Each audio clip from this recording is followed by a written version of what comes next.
Bonjour à tous. Aujourd'hui on se retrouve pour le dernier tuto de mon album Alice que je réalise avec la collection Madness de la marque Bella Luna Craft et en partenariat avec la boutique Brico & Scrap. Il s'agit donc aujourd'hui du dernier tuto concernant la réalisation de la couverture. Précédemment je vous avais montré la première partie de comment réaliser la base de la couverture en 3 pans. Dans le dernier tuto je vous ai montré comment j'ai réalisé le cadre et comment j'avais teinté le ruban. Et aujourd'hui je vais vous montrer comment j'ai réalisé l'intérieur. Donc cette pochette là et cette pochette là, et je vous montre aussi comment j'ai fait pour installer les pages.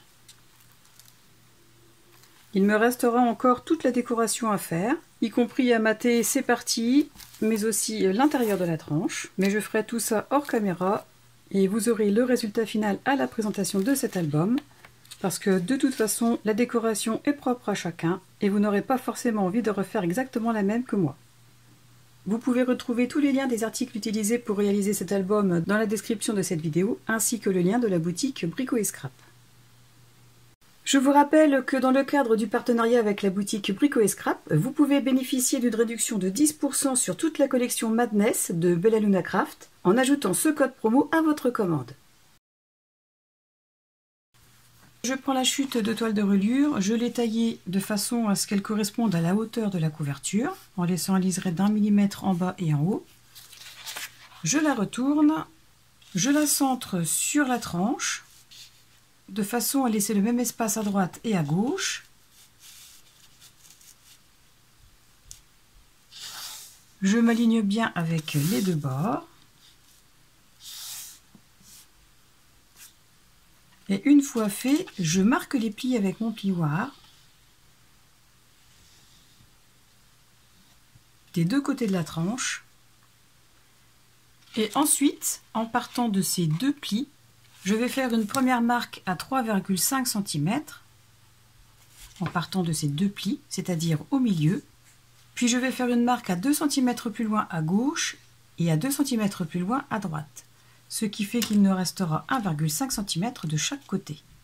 Ensuite, je reporte le centre de ce morceau de reliure de l'autre côté. Alors pour ce faire, je le retourne. J'ai fait une marque ici. J'ajuste ce bord tout contre celui-ci. Et je peux reporter le centre. Je fais pareil pour l'autre côté.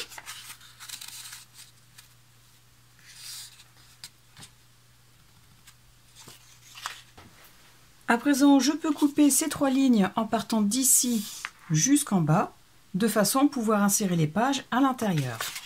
Donc ça sera dans ce sens et les pages seront insérées sous la toile de couverture. Je commence par entailler la première ligne. Donc je commence bien de la ligne horizontale jusqu'à celle du bas.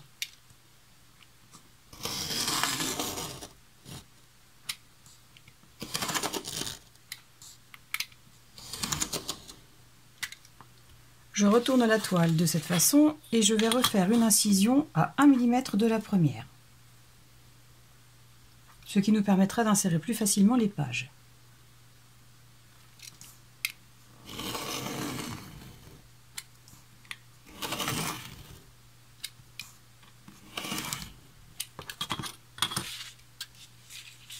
Ensuite, pour couper cette ligne, je prends la pointe de mon cutter. Et je fais la même chose avec les deux suivantes. Alors si comme ici les fils dépassent un peu, ce n'est pas grave puisque les interstices de pages seront matés. J'ai opté pour l'utilisation de la chute de la toile pour couvrir la tranche intérieure, mais vous pouvez très bien utiliser un morceau de cardstock et procéder de la même façon. Ensuite, concernant la reliure, je vais réaliser une reliure accordéon. Je vous ai mis les mesures des plis ici sur ce petit gabarit.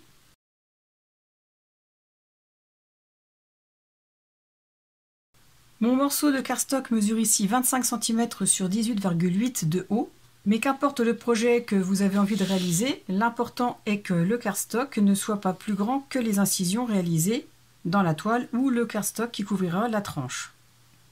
Donc ici sur ce morceau de toile, les incisions mesurent 19 cm. Donc pour permettre à la reliure de rentrer correctement, j'ai retiré 2 mm supplémentaires. Je vais donc marquer tous les plis À savoir que les plis, que ces 3 plis-là, qui sont miroirs avec les mesures d'un insert de page, seront pliés dans un sens et que les autres plis seront pliés dans l'autre sens. Je vous montre avec ce gabarit. Donc ici, ce sera le côté gauche qui sera collé sur la couverture gauche et ici les 1,5 qui seront collés sur la couverture droite. Ici, on observe que les mesures sont exactement les mêmes, donc il s'agira d'un pic dans lequel insérer une première page. Ensuite, il y a l'espace de 2 cm qui va permettre aux pages de pouvoir s'épanouir correctement avec les photos. Ensuite, nous avons encore les mêmes mesures en miroir. Ce sera le deuxième pic. Un nouvel espace de 2 cm. À nouveau, les mesures miroirs. Donc le pli se fera au niveau des 2 mesures identiques, à savoir ici. Donc nous obtiendrons ceci. Je vais donc marquer tous les plis. Tous les plis principaux sont marqués. À présent, je vais commencer à coller les montagnes. J'ai déjà collé les 2 premiers pics. Je vais coller le 3e. Donc, je me place bien au niveau de la ligne qui fait miroir avec les mesures de l'insert de page. J'en colle uniquement une seule partie du miroir.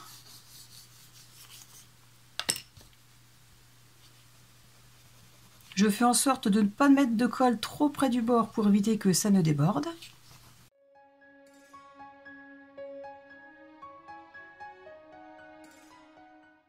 Et je replie cette partie sur celle-là pour obtenir le 3e pic. Je vérifie bien que tout soit aligné. Je relève cette patte de collage et j'appuie pour faire adhérer.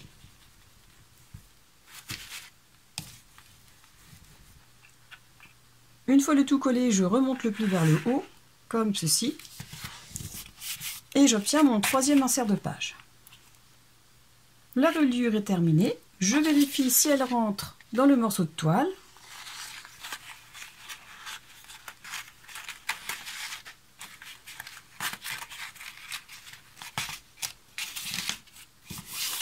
Ici, c'est parfait.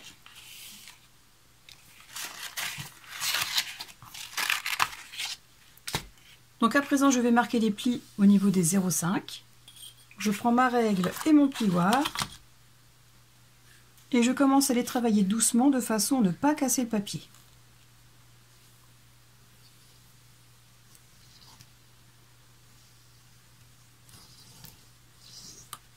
Je le fais pour ce premier pli, puis pour le deuxième.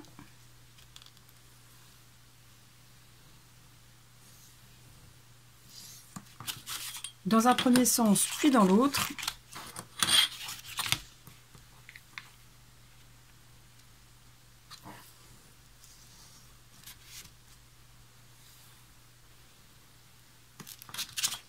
Et je fais la même chose avec les plis des 2 autres inserts de page. J'ai travaillé les plis de la reliure, comme ceci. À présent, je vais mettre en place la toile sur la reliure.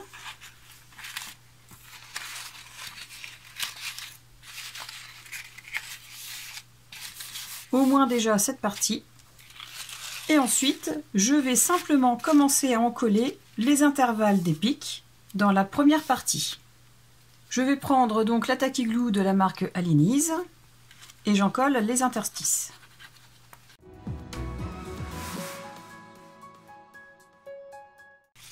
Je mets en place la seconde moitié.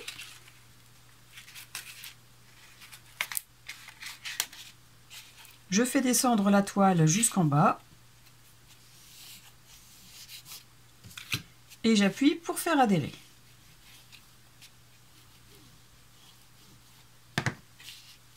Ensuite, je fais pareil de l'autre côté.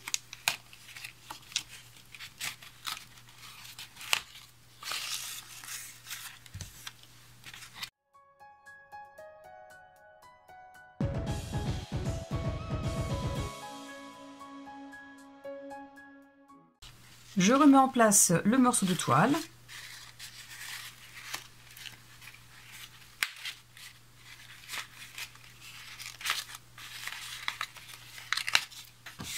Et j'appuie sur l'ensemble pour faire adhérer.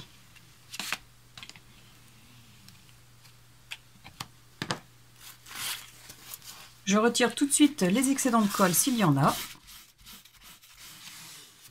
Et ensuite, je soulève cette partie de toile et j'en colle le pli de 1,5 cm.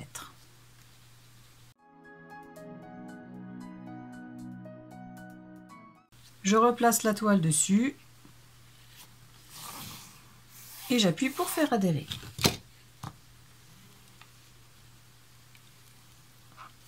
Et je fais la même chose de ce côté.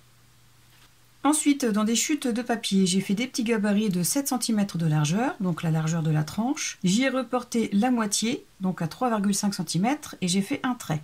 J'ai fait la même chose en haut, ce qui va nous permettre de pouvoir aligner ce repère de la reliure avec le repère de ce papier. De cette façon, je vais coller la reliure exactement au centre de la tranche. Pour la mettre en place, je vais en coller uniquement le cardstock noir. Donc je prends ma colle classique pour ce qui est du cardstock et je vais en coller avec celle-ci le bas de la toile et le haut. Alors j'ai eu un petit souci, ça n'a pas filmé, mais je vous explique. J'ai donc centré par rapport aux marques repères de la toile et par rapport au petit papier que j'ai placé qui correspondent exactement à l'emplacement de la tranche. J'ai donc positionné la toile avec la reliure au niveau des marques pour être vraiment au centre de la tranche. J'ai ajusté par rapport au bas et au haut et j'ai appuyé pour faire adhérer. Ensuite, une fois la reliure collée au niveau de la tranche, je vais en coller cette partie de la reliure, donc toujours pareil avec cette colle.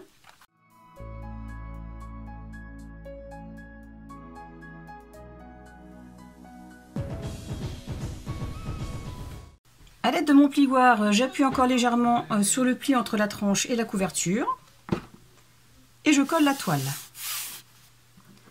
J'appuie bien pour faire adhérer et je fais la même chose de ce côté. Ensuite, dans une feuille de cardstock Florence de couleur rubis, je vais couper deux morceaux de 12,5 cm de largeur sur 20,5 cm de hauteur et je vais les placer ici sur chacune des couvertures à environ 1 cm en partant du pli de la tranche. Donc je fais ça de ce côté en le centrant bien en bas et en haut et je fais la même chose de ce côté à 1 cm au niveau du pli de la tranche et en le centrant bien en bas et en haut. Je les ai coupées à ces dimensions de façon à ce qu'elles recouvrent un petit peu le papier craft ici qui protège le ruban. J'en colle donc les cardstocks avec ma colle habituelle et en ajoutant un liseré de cette colle à chaque extrémité. Les deux morceaux de cardstock sont collés. Ensuite, je reprends une feuille A4 que je coupe dans sa moitié dans le sens de la longueur et que je coupe à la bonne mesure dans la hauteur. Ce morceau nous servira de pochette. Je vais donc l'encoller uniquement de ces trois côtés. Donc pour le côté gauche, je vais en coller le bas, cette partie et celle-là, pour la coller comme ceci. Donc en laissant le même liseré en haut, en bas et sur le côté. Et pour la partie de droite, je vais en coller le haut, la gauche et le bas. Et je la collerai de cette façon, en m'arrangeant pour qu'il y ait le même liseré sur les trois côtés. Donc je vais coller tout ça. Je vous montre avec ce côté. J'ai donc encollé ces trois côtés-là. J'ai retiré la protection du double face qui sécurise le ruban. Je tourne la pochette de cette façon et je place le cardstock de façon à respecter le même liseré sur les trois bords.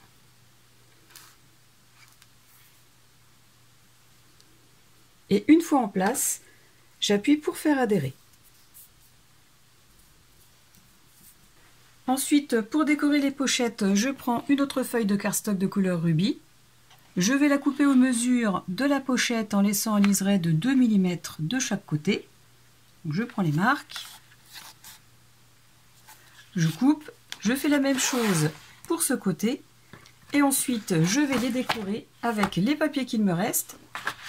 Donc cette feuille pour le côté gauche que je couperai bien évidemment aux bonnes mesures en laissant un liseré de 0,5 cm cette fois-ci sur le cardstock. Donc je prendrai les mesures et je coupe et je colle. Et pour l'autre côté, donc toujours le cardstock rubis avec un liseré de 2 mm sur la pochette que je décorerai avec cette chute de papier en laissant un liseré de 0,5 mm tout autour. Et bien évidemment, j'ancrerai les papiers avant de les coller. Voilà donc ce que l'on obtient une fois les pochettes décorées. Voilà.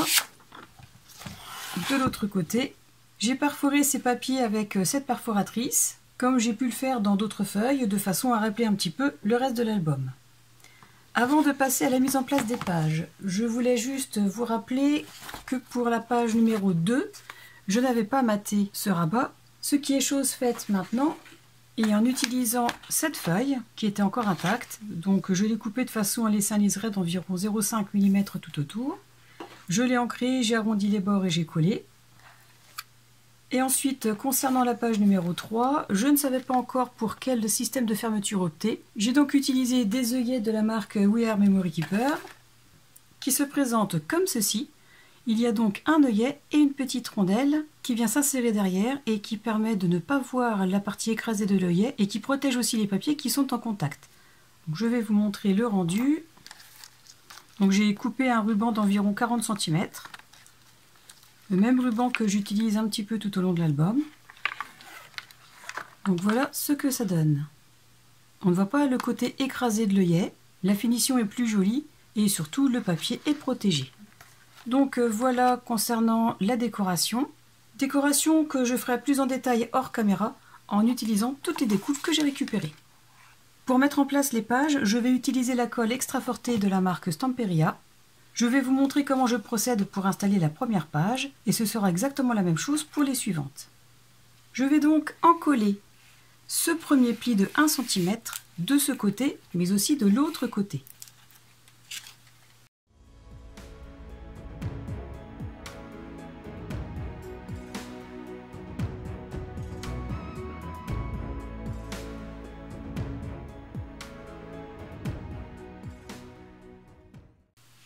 Ensuite, je prends ma page, j'aplatis ces deux pics pour être un peu plus à l'aise. J'ouvre la page enveloppe, je l'insère uniquement au niveau du premier pli, donc à 1 cm.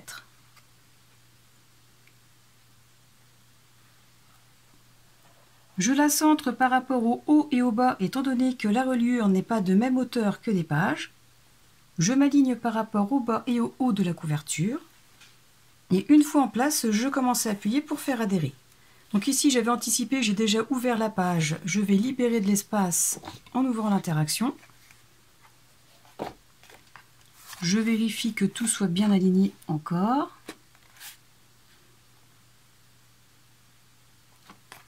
Et cette fois-ci, je peux appuyer sans problème pour faire adhérer la page. Donc de ce côté, dans un premier temps.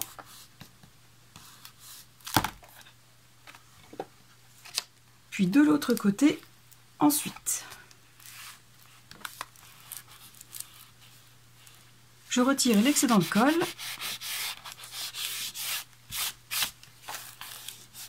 Et je procède de la même façon pour les deux pages suivantes. La couverture est terminée, aussi bien l'extérieur que l'intérieur. Les pages sont mises en place. Il ne restera plus qu'à mater ces bandes de pages des deux côtés avec des chutes. Moi, je pense certainement me servir de celle-ci. Comme je vous l'ai dit aussi tout à l'heure, je vais continuer de décorer hors caméra et vous verrez de toute façon l'ensemble des décorations lors de la présentation de l'album. Ce tuto est à présent terminé, ainsi que l'album. J'espère qu'il vous aura plu. N'hésitez pas à me dire en commentaire ce que vous en avez pensé.